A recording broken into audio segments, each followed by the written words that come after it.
Good afternoon everyone and welcome to my latest video. Thank you very much for tuning in. I just want to say thanks to everyone that continues to support the channel and comments and subscribes. It's much appreciated.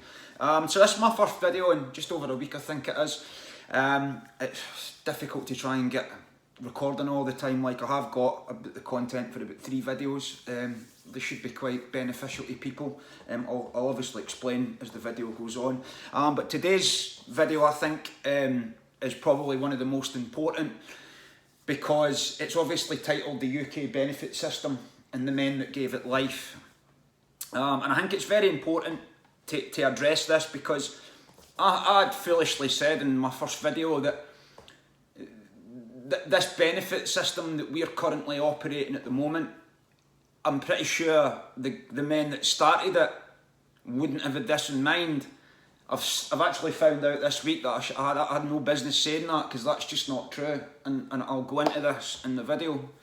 And I'm not going to go obviously right back to the start. I mean, I'll track it back to the current benefit system as we know it now. It was changed in 2001 to the DWP, but I'm going to track it back to a man that they call William Beveridge, and the Beveridge report. That was obviously debated in Parliament and drawn up. I think it was drawn up in 1940 or 1941, and it was debated in Parliament in 1943. I mean, this is obviously amidst the Second World War. Like, I'm not really sure why you'd be drawing up something like that in the middle of a war, but they did.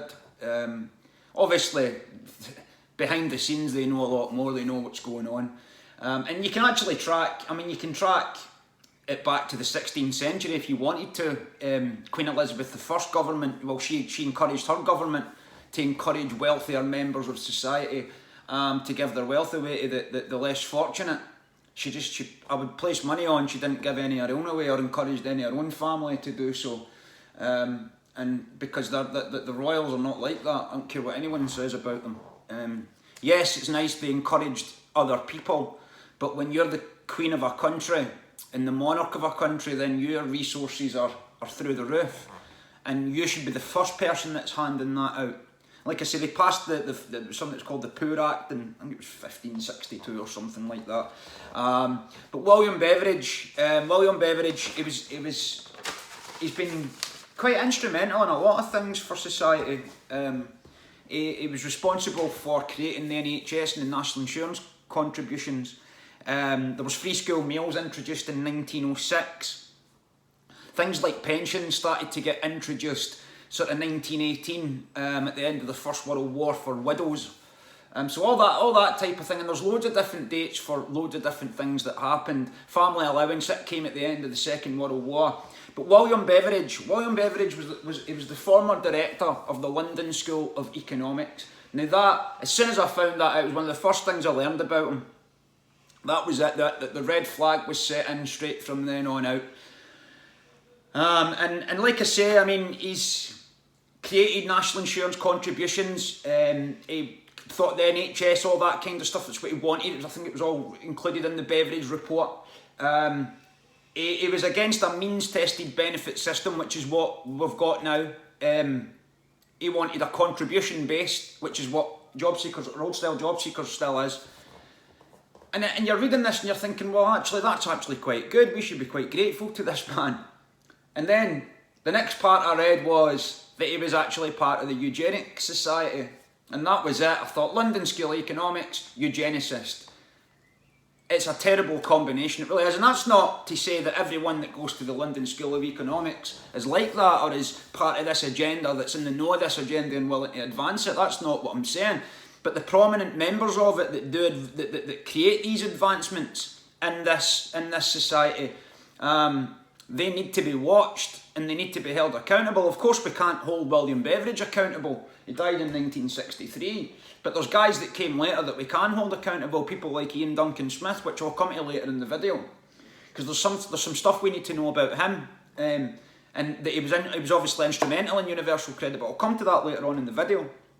Now the Beveridge report, it was, and this is his own words, William Beveridge, it was supposed to secure people from cradle to grave, right? So we can throw that out the window because that's not what it's doing. And then when I found out he was part of the Eugenics Society, and like if anyone who doesn't know what eugenics is, just take a look at the Nazis. They were eugenicists, and it's all about the master race and the promotion of the survival of the fittest, which is okay for the fittest. It's just not very good for the weak. And I was weak at one time, but then you grow and you get help from people and you start to become better. So that shouldn't be discarded just because you're not fit or you've not been born fit and healthy. Because some people aren't, and some people are, and then they end up getting unfit and unhealthy, which is what happened to me. But when you're part of a eugenics movement, then you have to question that.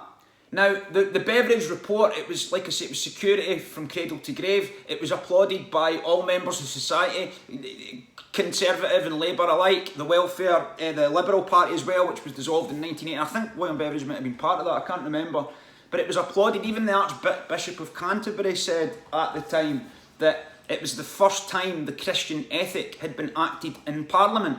Now, what Winston Churchill was against it because we were obviously still in the midst of a war, and again, it's just further proof that war takes precedence over people. That said, when you're in the midst of a Second World War at the time, when apparently no one knew what was going on, why you would be drawing up such a report is beyond my comprehension, unless you knew what the outcome was going to be. Because at the time, we didn't know if we were going to be speaking German or not, or apparently didn't know. They knew that it was never going to happen, but we didn't know that. But it was applauded and it was enacted in 1945. Now, it was debated in Parliament in 1943, this Beveridge report. And the worst of it, and I can't confirm this, but it wouldn't surprise me if it was true. When this was being debated in Parliament, William Beveridge was addressing the Eugenics Society in London to assure them that the initial report didn't have any eugenic value, as he called it, but it'll have that later on. Now, how much later on, I'm not sure what he meant by that. He might have meant, like with family allowance, because in 1945, when that came in, what he wanted to do was he wanted to grade it. And the reason he wanted to grade it is a means of population control, and his thinking was that through the survival of the fittest, so the wealthier families, the wealthier, fitter, healthier families, they would be encouraged to have more children whilst receiving more family allowances and family benefits, while simultaneously discouraging poor people of having more children whilst giving them less benefits. Now, that was built right into it. That's eugenics rhetoric. There's no two ways about that. That's something that Nazi Germany would have done. And you're thinking, right, okay, this was in the 1940s, and fair enough. I mean, when it was the DSS in 1989, I mean, I've got loads of people tell me it never used to be like this back in the 90s and the 2000s. I mean, there's always been poverty, but I don't think it's been quite this extreme, certainly in the modern age. I know some politicians argue back in the 19th century, during like the Victorian times, that up to a third of the population in industrial cities were living in poverty. So I think we're probably getting close to that number again, as I've discussed many times in these videos. That I've had so many discussions with people that have said exactly that's what it feels like. You've just got enough to cover your nut after working and expending all your energy, and that's not anywhere anyone wants to be, I'm sure. And then I started sort of digging a wee bit further, and I was looking into his other activities, and he was a globalist. There's no doubt about it that this man was a globalist. He was a globalist, he worked at the London School of Economics, and he was part of the Eugenics Society. That's enough for me to know that this man's been bought and paid for.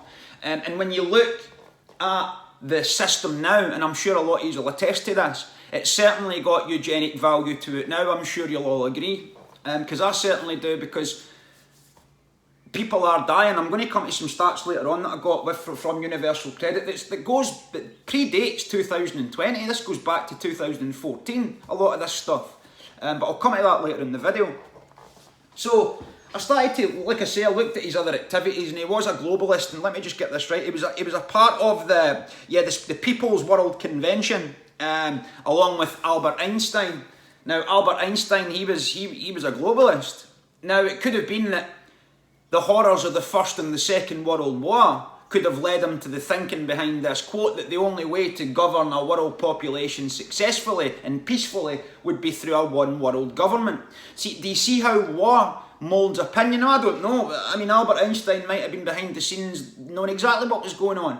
But I would say what he's seen in the First World War, from being alive during it, and then obviously the Second World War and what happened with the Jews, I'm pretty sure that would have moulded into that opinion that, well, the only way to stop that is if it's one government. The only problem, I mean, and this is the thing as well, right? Everything has a positive and a negative to it. So yes, they want to do it negatively. They want to have a one world government, centralised control, centralised dictatorship, world army, microchip population, digital currency.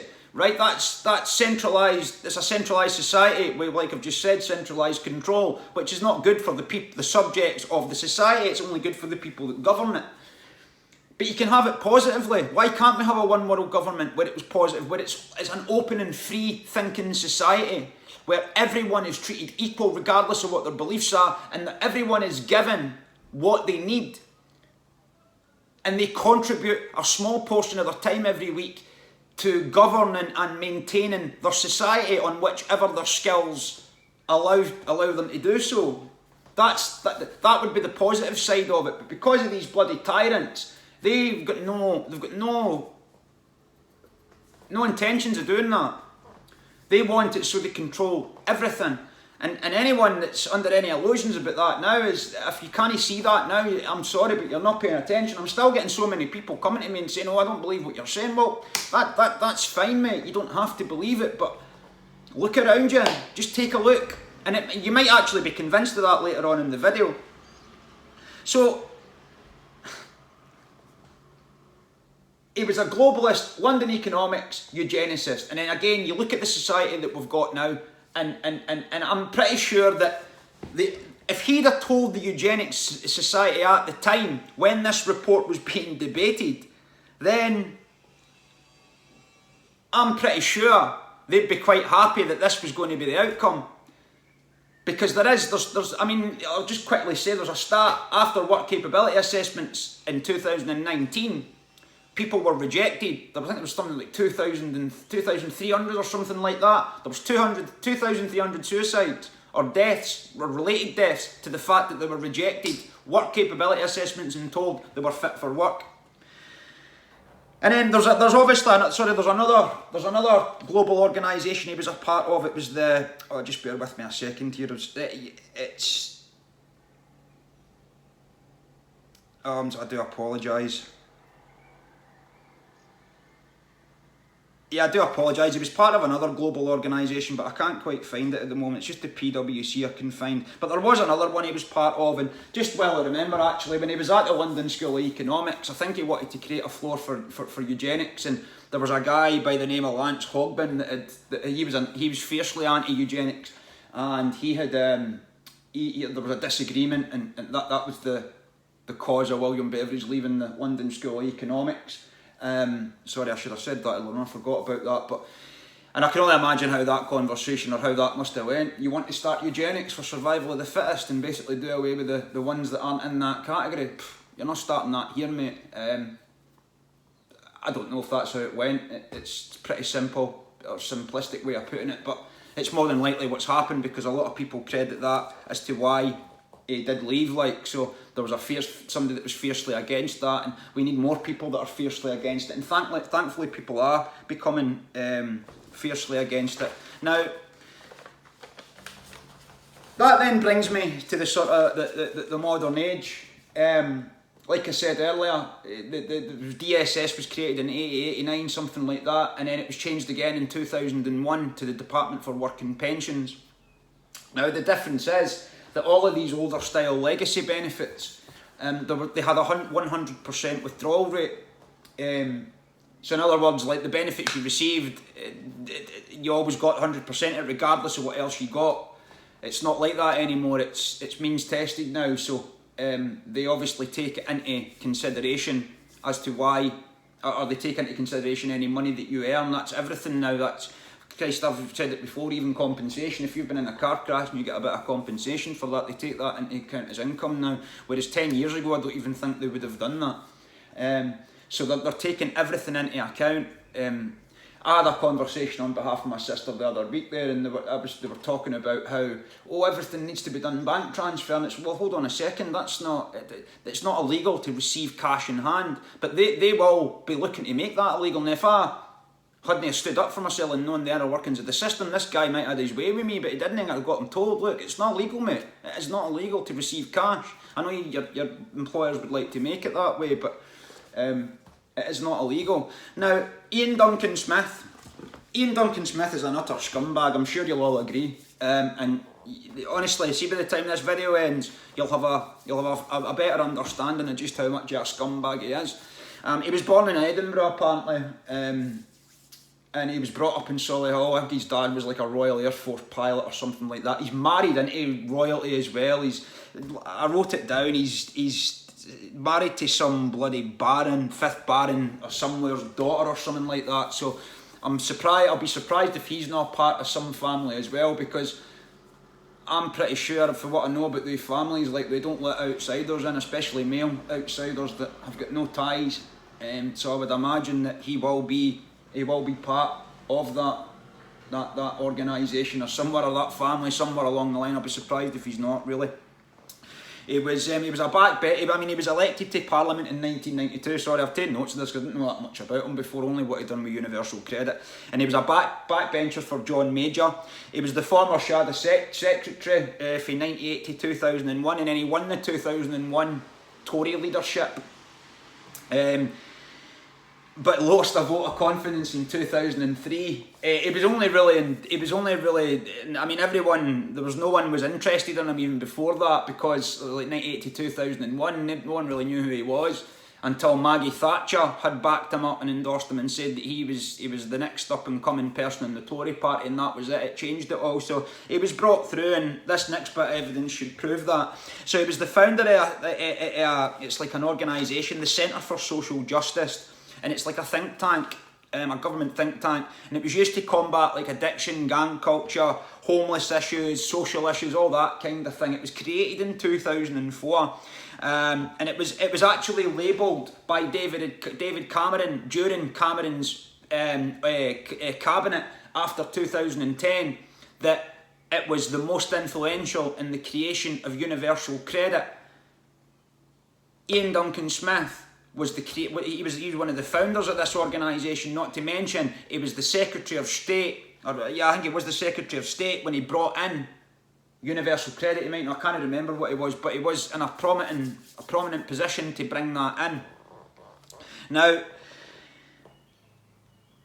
it actually published reports that it wanted to raise the state pension age to 75, and it was actually discouraging employers from encouraging their employees to into early retirement to avoid that, so that they could end up getting up to 75, right? It claimed I mean, obviously this is the thing, right? These men, whatever they stand for in their previous lives, they have to retract it if they want to get into these positions. And this guy was no different. It has to see this think tank had to have the labels of doing a good thing, combating social issues, gang culture, drug addiction, homelessness, all that kind of thing. Right? Okay, that's brilliant. Also, there's rich people, politicians getting involved in that. Well, that's really good. That is on the face of it, but you actually look at what they've done. It's just some of the notable members: David Blunkett, William Hague, Kevin Tebbit. He's the former director of GCHQ, which is the British NSA. The Duchess of Westminster, Claire Coutinho, who I think it was 2019, she was the Secretary of State for Energy, Security and Net Zero. So we obviously know what that means. That's obviously climate change nonsense and ULEZ cameras and all that. So that there's further evidence that they're all in it together. But there's an organisation, and it's called Who Funds You.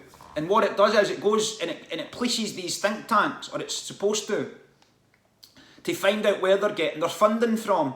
Now, they'd actually given Ian Duncan Smith's organisation, the Centre for Social Justice, the lowest rating of transparency because they wouldn't disclose where they were getting their funding from.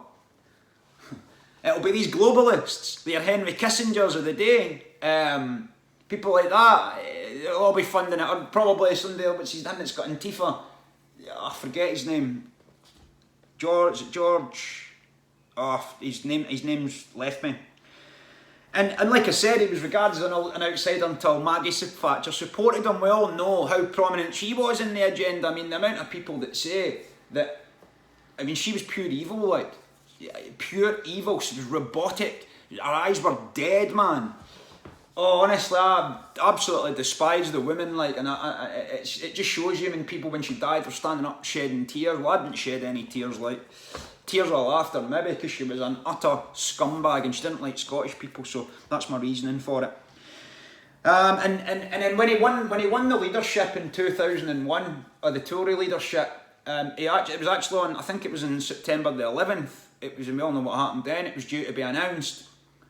It got postponed until later in November, and then when they announced it, or I don't know when it got postponed to, but he'd done his first address in November after 9/11. This was November 2001, and the first thing that he said was that Iraq had to be invaded. We now know with hindsight that Iraq or Afghanistan had absolutely not a thing to do with it. Provable fact.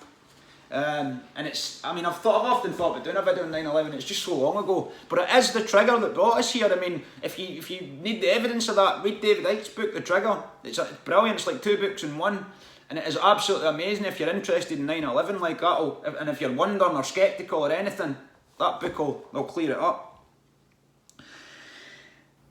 And like I say, I mean, that's in line with the Project for the New American Century, that is. If you don't know what that is, that was a document that was brought out in 1997, 1998, and it's got a list of countries that needed to be regime changed, as it put, through, and this is quoted in the document, through a series of theatre wars, which means they're just made up, engineered to mould public opinion and manipulate it into the position that you want it. And these countries, we can go back again with hindsight, they've all been ticked off. Syria's one, Libya, Lebanon I think was another, North Korea's on there, Afghanistan, Iraq. I mean, you can tick them all off as you're going on. And then people say that it's an accident, 9/11 was just it was no one seen it was coming. Well, that's nonsense, because if they didn't see it was coming, or they didn't know who was going to do it, then how come minutes after it happened they announced it was Bin Laden that done it? It's just bullshit, man. It's just utter lies. But sorry, I'm getting off here. But Ian Duncan Smith, it's just further proof that he's part of this bloody agenda. To do that, the first address when he becomes Tory bloody leader is you don't need to look at anything. You just need to know that Iraq needs to be invaded. And look at the bloody deaths that's called between Iraq and Afghanistan and all the rest of it. And if you remember back a couple of years ago, bloody Tony Blair with his crocodile tears, I swear to God, see if I'd have been in that room when he done that, I'd have dragged him off the podium. Like, honestly, I would have dragged him off the podium and strung him up with the balls, man, because that was embarrassing. I was embarrassed for him, I really was. And then it brings you then to, you look at universal credit. Fast forward a few years, I think it was about 2013, they were obviously starting to talk about these things. Actually, just in 2012, the UN had a national day to recognise disabled people. On that very day, the DWP had announced through Ian Duncan Smith, and this is his quote, that we would help people sick people get back to work, or words to that effect. With our help, we'll get you back to work. Yeah, sick people, just to remind them that they need to go back to work on a day that they're being honoured. Obviously, there's awareness being given for the fact that not everyone can go out and earn their money the same way. And this scumbag who's supposed to be running the DWP is coming out with something like that. And how to make it hard. Sorry, that's what it was. In 2012, it was how to make it harder for sick people to claim. And that is quoted because I checked it. And then, around about the same time, he was given information by a BBC journalist to say that a claimant of, I don't know if it couldn't have been universal credit at the time, must have been job seekers, had £54 a week to live on. To which point he'd commented that, well, actually, I could live on that. Now, I got my timeline mixed up because I thought that was in 2015, and then he had to resign a few weeks later. He resigned for other reasons I'll come to, but in 2013 he did say that. But later on, it didn't stop him attending bloody parliamentary debates on politicians' salaries. And at the time, and I remember this because I watched it, he was saying that 79, because this is what it was 79,000 per annum plus expenses paid wasn't enough for him to live on, and yet he was saying that £53 a day was enough to live on. So that's how can you justify that? That's someone that's all about, well, it doesn't really, you don't matter. You're poor, I'm rich, I'm better than you, so you deserve to be there. This is the mentality of the man that started this bloody.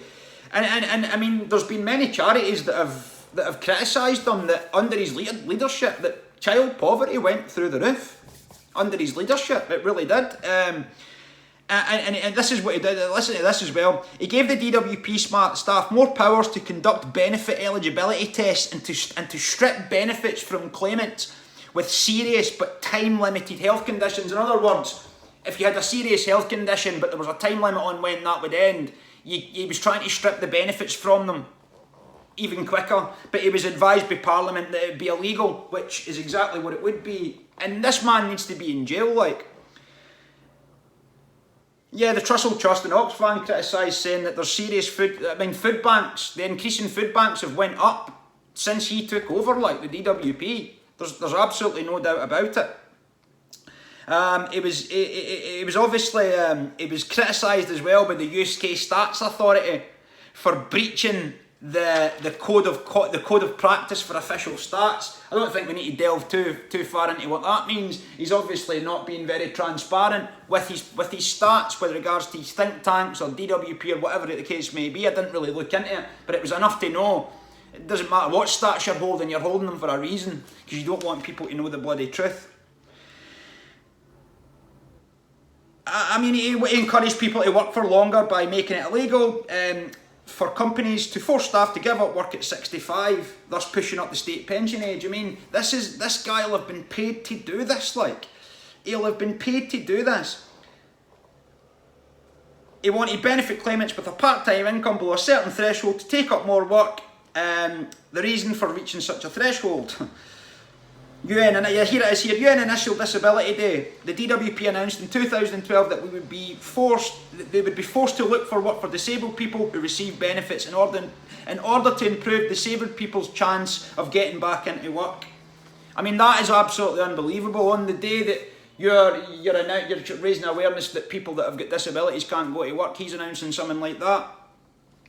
And in the same month, the DWP were criticised by the National Audit Office, a report which accused the DWP of weak management, ineffective control, poor governance, and wasting wasting £34 million on inadequate computer systems. £34 million in inadequate computer systems. And promise targeted for work activity sanctions and possible of benefits for up to 3 years. Removal of benefits for up to 3 years.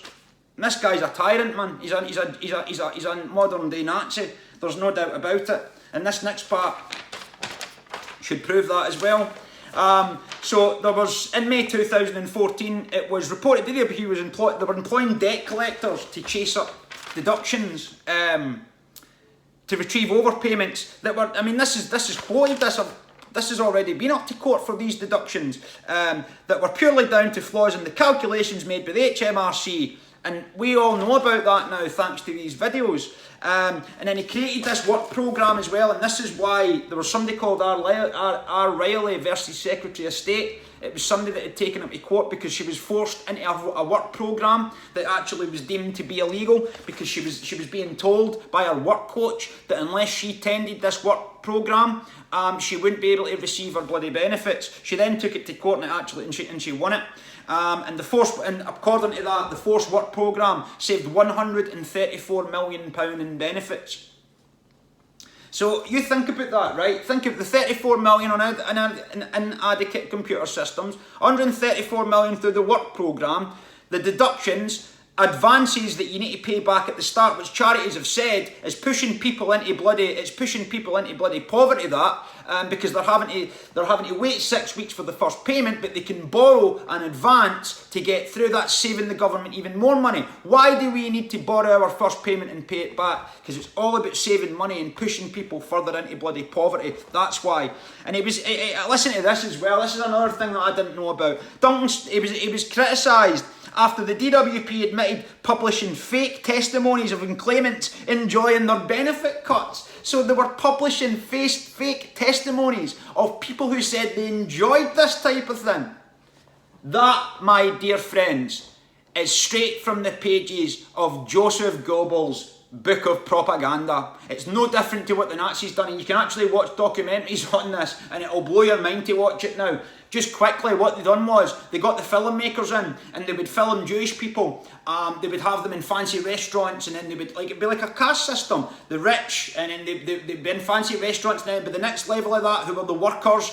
And then there was even a scene in it where they created, it was like a group of Jewish people who were and they were rich, and they just walked out of this fancy restaurant, and there was apparently somebody Jewish that was dead on the floor, and the rich Jewish people just walked over it, and it was all caught in film. It was to promote the fact that, see, Jewish people don't care about their own, but it was obviously nonsense. See, when I read that, that's what that reminded me of. Here we go, here's the stats. There was 2,380 people died after work capability assessments declared them fit for work, and that was in 2019. I dread to think what that would be now. Here it is, here another Duncan Smith quote. With our help, you'll work your way out of poverty. It pays to work. And this is all in these reports as well, that encouraging people and having a means-tested benefit, encouraging people back to working with the slogans, work, it pays to work and all that nonsense. They might as well have the Auschwitz slogan. Was it albeit marked free, which means work makes you free? Because that's basically what they're saying with that. Don't worry, you've got nothing, but you're working. It makes you free. It's the same bloody rhetoric. It really is the same. Right, it's not exactly the same, but it's the same context. There's no doubt about it. They want... I can't believe actually, people are still coming up to me and asking me if this is true, and it's like, I wish it wasn't, mate. I wish it wasn't, but it is. Just because I wish it wasn't true, it doesn't mean to say it's not true. And that's the problem we've had. It's just... This is another thing as well that made me... I felt a little bit sick when I read this as well. The reason that he apparently left the DWP in 2015 or 16 or whenever it was because he couldn't get on board with the government's austerity measures with regards to cutting people's benefits. This from a man that's came out with the quotes that I've just bloody said. This from a man that's published fake reports of people enjoying benefit cuts to justify yet more benefit cuts. This from a man who employs a computer system that's not fit for purpose, thus making it worse for people. This from a man who claims working within his dystopian benefit system is going to be better for your physical and mental health. Sorry man, I'm just not buying it, Duncan. I thought you were a scumbag at the start of this research, and I think you're an even bigger one now. And if it was up to me, you'd already be in the fucking dock for this. Yeah, attacking, balancing, this was quoted as well, balancing the books off the backs of the poor. He actually said that's why he left the DWP, because that's what the government doing. Divisive and unfair. Well, yeah, mate, you created it, so you didn't know. And this is another thing about him as well. See, before he became Tory leader, before he was endorsed by that scumbag Thatcher, he was against gay rights and Article 28 and all that stuff, and he was even trying to get it so that these people couldn't adopt. But then when he got the Tory leader, I don't know if it was when he got the Tory, it would have been he had to obviously change his views on it. And then by 2012 he was advocating for gay rights and all that. And I'm not saying you can't change your opinion, you can't become better and become a better person. That happens, it does happen. Do I think he's done that? No, he's done it for a reason, to make people, he's changed. His views will be the same as what they've always been. Like I say, by 2012 he supported same-sex marriage. Right, so with all that said, ladies and gentlemen, everything that he's created, Ian Duncan Smith, all the bad that he's done, he was then knighted in 2020 for his contribution to public and social services. See, people aren't knighted for the good they do, and I said this a wee while ago with my mum, they're knighted for the bad they do. That's why Tony Blair has been honoured by the Queen. That's why people like Bill Gates have got honorary knighthoods. Jimmy Savile created 40 million for charity back in the 70s. Never forget that. Everyone thought he was a nice man. The more good they do, the chances are the worse they're doing behind the scenes. And these, Henry Kissinger, I mentioned him earlier, he's another one that's had an honorary knighthood from the Queen. Because they're not British, they can't actually be knighted, but there's another sort of category for them. From services to the agenda. It's services to this agenda. So he's created this dystopian nightmare, or he's helped done it, and he's been rewarded for that. I think my understanding is when you get like a knighthood, you're offered like shares in like a prominent company, or you're given money or something like that. I can remember listening to someone who had a family member that had been knighted, and they kind of explained it. Whether it's true or not, I don't know. It sounded pretty convincing. But he's been knighted. I mean, he's been knighted for his services, and I mean, this comes up to like 2019 as well. In May 2019, 1 million people weren't receiving full benefits due to these advances that I'd mentioned earlier on, taken out at the beginning of the claim. That's another way they obviously get it back. And then this once a monthly payments. Now I spoke about this in a video about a month and a half ago, and people saying, "Well, you sure there's 13 months in the year?" Like, I'm positive there is. And there's actually charities out there that are concerned by the fact that there's only 12 monthly payments, because it should be 13, and the reason they're concerned is because they're losing money out of it. That coupled with inflation, it's catastrophic. And then when you look, and I've said this before as well, when you look back on COVID, £20 a week got added on to people's benefits. That's before all this inflation, before all this kicked off, which apparently lifted 400,000 people out of poverty. It was then taken away in September 2021, which would have almost certainly plunged them back into poverty, and then put even more into poverty, because that's when the inflation had begun, because the Russian sanctions and all the rest of it started to come after that. So, it's just sickening. And I've said it before. Imagine the poverty that's caused. See, this gets people into a comfortable thing. They get like £20 a week, it's an extra £80 a month. That cover energy at the time, because the energy prices weren't they are now. And then they take that away, and then you need to start paying for it out what you've got, and then they add more onto the price of the energy. It's just, it's dystopian all the way through it. And when I'd heard they were giving people that, I thought, Jesus Christ, they're not doing that to help people, like, because it'll almost certainly, it'll make it worse, and it has made it worse, there's no doubt about it. In fact, that when they were getting that £20 a week, that probably feels like quite a long time ago for people. And like I say, it's the older style legacy waves, 100% withdrawal rate. The UK has another reason for that's another reason for the switch, because they want that all done away with. It's all about saving money, and on one level it is, but there's another level to that. When they save money through these things, it pushes people furthermore into poverty and despair. And it's this is it. Like, you don't get proper nutrition. You're not properly nourished, and you're not thinking correctly. You're open to manipulation. I just honestly, like, it's just, I don't know sometimes, like, what we're going to do. And then other days I wake up and I think that's the answer. Thankfully, I've been contacted by someone who is challenging like these deductions and all the rest that's been taken off, and he's been brilliant. I'm so grateful. I'm having a phone call with him tomorrow, because he's written a letter, and I'm going to read it out, obviously, so that people know the wording of the letter that they need to try and help them challenge these deductions, because so many people are going onto these phone calls and not getting anywhere. I've been there myself recently, so I know what it's like. And I mean, this is another thing as well. This is Southwark Council. Since this switch over and it's went to the 12 monthly payments, since that they've confirmed that long-term tenants claiming USC are in continual arrears, and that's Southwark Council that have said that. And the reason they're in continual arrears is because there's 13 months and they're only getting 12 payments, as I've explained, and they'll never get out of it unless they set up some type of direct debit to cover it, because it's supposed to be done through the councils. The councils were supposed to cover that, but they're skint. It's like, well, how are they skint? They pay council tax. I don't understand that, like. Well, we can't fix the roads, we've no money. Well, if you've no money and you can't fix them, you shouldn't be taking road tax, because that's what it's for. And just DWP is literally a 21st century creation in line with Agenda 21 2030. And all these things like the minimum income floor is all part of that, because the minimum income floor is designed to push people, or it's designed to put people off starting a business on universal credit. You get 1 year's grace. The minute that year's up, there'll be £1,400 added on to your universal credit each month.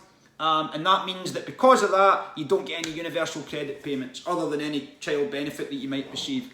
And that's another way they're going to save money. So unless you're going self-employed, like as a trade or something like that, I mean, if you're on a trade, you wouldn't need to anyway, like, but minimum income floor, it deters people from going on or thinking, well, what I could do is I go on to universal credit and just go self-employed, I'll not have to deal with it. Well, you won't have to for a year, but after a year they'll just put it on there that you're earning $1,400 every month. And as I've said before, there used to be a challenge for that, like on the drop down, like when I was in that job, on the universal credit job, where you could challenge minimum income floor incorrectly applied.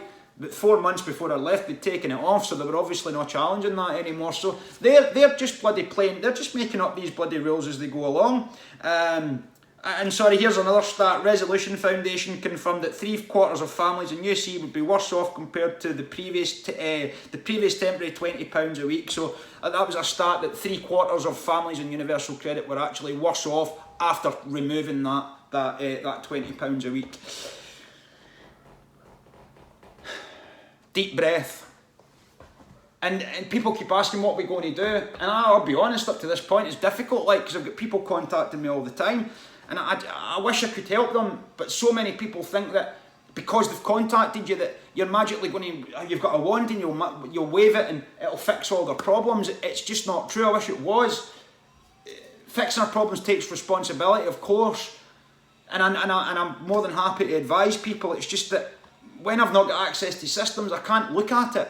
And people have offered me, I'll give you my password and my username, and I'm sorry, I'm just not going to do that, because if something goes wrong in a bank account or something, the first thing I'm going to ask you, well, has anyone got access to any of your details? Oh yeah, I gave Alan McClement on YouTube, man. I must say, I would do that, but it doesn't change the fact I don't need the hassle of it. So I'm not going to retrieve details and log into people's accounts. I'm very sorry, I'm just not going to do that, and I keep getting asked by people to do it. I've been asked about 4 times this week for people to do that for me, and I just refuse to do it. I'm very sorry. So hopefully this next video, and it's going to be titled "Challenging Deductions and What We Need to Do." In the letter, it was something I've not really quite thought of the title yet. It'll come to me before I record the video. I obviously need to have a conversation with the man that's been kind enough to contact me about this, which I'm very grateful for. So that's pretty much at the end of the research. It's just quickly, I just do these things. I think it's important that we know about the men that's given this life. And as we know, William Beveridge at the beginning, he was a eugenicist, and then Ian Duncan Smith has been proven to be a bloody scumbag. So there you go. I mean, it doesn't help when George Osborne cut 3.2 billion from universal credit in 2015-16. That's another reason. So you think of that, the 3.2 billion that's been cut, the deductions, the fact you need to pay back advances, the 12-month issue when there's 13 months in a year, all of that, you just think about how much money they are saving, not to mention the money they saved from the switch over. And it was initially supposed to cost 2 billion, it ended up costing 12 billion, so they've got no problem going up in their budgets to install their agendas, but they would never ever do that. Someone said to me the other week there, have you seen that thing that Japan's put in? It's like a lift that takes people up to space. Apparently it costs 7 billion to build this thing. We've already given Ukraine 12 billion. I mean, what? 12 billion? It's cost 7 billion to put a lift that takes people up to space. And we've given nearly twice that to a country that's apparently in more need than us. I'm sorry, but we need to get control of this again. We absolutely do. We need to start perking up now and take this back, because this is getting out of hand. Thank you very much for watching. I'll see you in the next one.